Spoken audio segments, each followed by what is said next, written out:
Hi friends, welcome to ఈ అమ్మ చేతి వంట. ఈరోజు రెసిపీ ఏంటంటే కరకరలాడే క్రిస్పీ అయిన టేస్టీ అయిన చికెన్ పకోడా అండి. ఈరోజు నేను అవసరంలో అయితే చికెన్ పకోడా మ్యాగ్నేట్ చేసేది అయితే వీడియో తీయలేదు.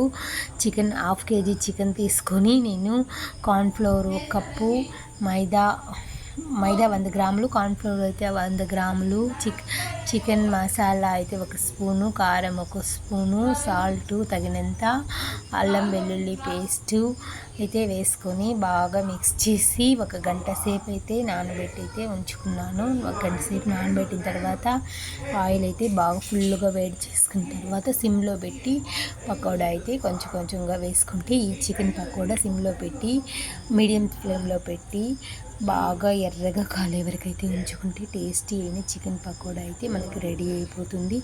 ఇదిగోండి, చికెన్ అనేది బాగా పైన లో ఫ్లేమ్లోనే మీడియం ఫ్లేమ్లో పెట్టి వేగితే పైకి హై ఫ్లేమ్లో పెడితే నల్లగా తిరుగుతుంది, కానీ లోపల చికెన్ అయితే ఉడకదు.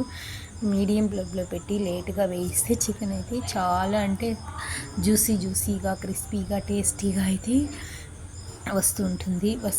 ఈ చికెన్ పకోడా ఒక్కసారి చేసిన అంటే మళ్ళీ వదలరు. దీంట్లో నేనైతే కొత్తిమీర కూడా వేసుకోవచ్చు, కానీ కొత్తిమీర లేదు కాబట్టి నేనైతే వేయలేదు.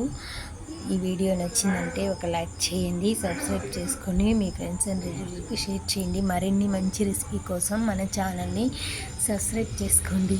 ఈ చికెన్ పకోడా మనం లేట్గా అయినా పర్వాలేదు, బాగా కాల్చుకోవాలి. బాగా కాలిందంటేనే టేస్ట్ అయితే అదిరిపోతుంది. కొన్ని వంటల్లో చూస్తాము అక్కడెక్కడ చప్పగా ఉంటుంది, కానీ మనం తగినంత సాల్ట్ పర్ఫెక్ట్గా కారం అయితే చేస్తే పకోడా టేస్ట్ అయితే అద్దరిపోతుంది. Thank you for